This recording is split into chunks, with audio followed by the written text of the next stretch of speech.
Welcome to 2020 Tasty Treats with GourmetQuilter. I'm Susan Clare, GourmetQuilter, and we're doing a whole lot of fun things this year in 2020 with lots of 20 things. So we're doing 20 different appliques at the moment with a theme of yum. Now how yum is that? Very delicious, I think. We've already done 5, we're up to applique number 6. As you can see, these are looking absolutely yum. And so if you're interested in receiving the pattern from GourmetQuilter, there's a pattern that you can purchase and download. You're going to have all the shapes to trace, everything's ready with all the information that you need. And I'm already going ahead. This time we're doing a very elegant something. I'm not sure what it is. I'm not that baker, so I don't really know what some of these things even are. So I've already started positioning it because it was a whole lot of these little pieces here. So I did finger press the fabric first to get my center line up there, and that's going to help me put this little stand on. It's also going to help me because I'm trying to stack these so that they come up to a point in the middle here. So I've nearly finished positioning them, and they just, like, we've got 5 and then 4 and then 3, and then we've got a little row of 2 and then 1 on top, which we are hoping is going to sit more or less in the middle, because it does look better that way. And I have to say that the chef that made them would want it to be right. Whoever that chef would be, wouldn't be me.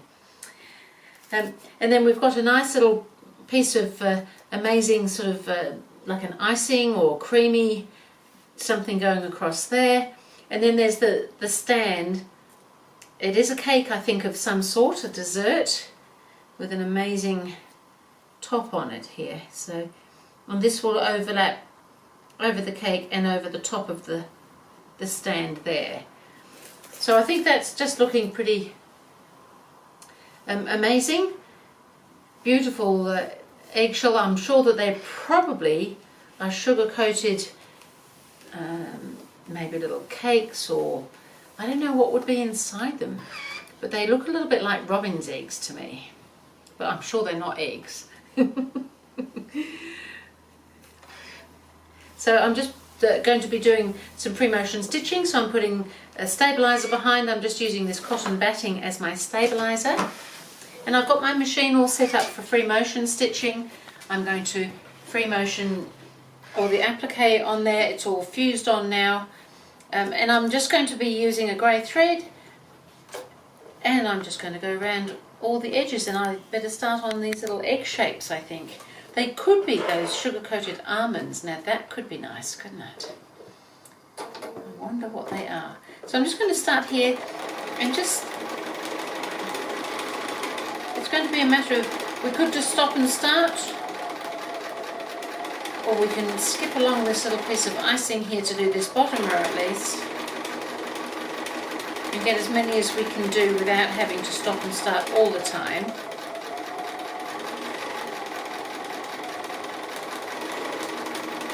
You could use matching thread if you prefer it. I quite like a contrast. It sort of helps give things a little edge, but I know that for some of you prefer to match everything up.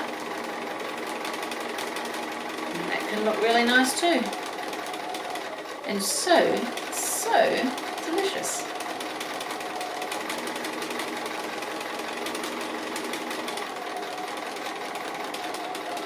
So I think I'll just keep coming around this little piece of blue icing, or whatever it happens to be. A layer of something exotic, I think. And then when I get back to here, I'm actually just going to come back around that corner again, and then I can come onto this beautiful, maybe it's a sponge, I don't know what it is, who knows. Figment of my imagination, I think. So really this is fairly straightforward. I think probably you can see what I'm doing. It's just free motion stitching. Oops, we might come around this stand while we're here. You may not want to free motion it, and of course that's your choice. I like to free motion. The fused raw edge is kind of a nice, fairly quick and easy way to applique, but it's also long lasting. It washes well, particularly if you use fabrics that don't fray too much. I'm actually using a batik cloth, Some fabrics do fray a little more than others, but the fusible web does help with a lot of that. So I'm just going to continue on. I don't think you need to see me do the whole thing. I'll come back and show you when I get to the other end. So I'm nearly finished. I've just got 3 of these delicious egg shapes to do, and I'm really just going from one to the other, going along.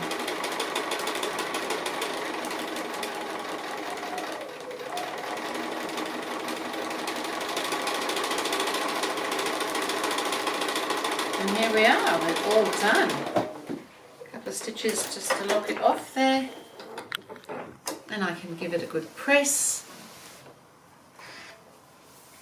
And I think that's looking most elegant, most delicious.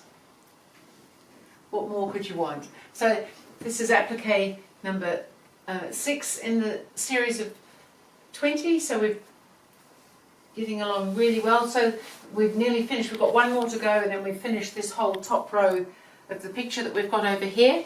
So I will see you again with applique yum number 7.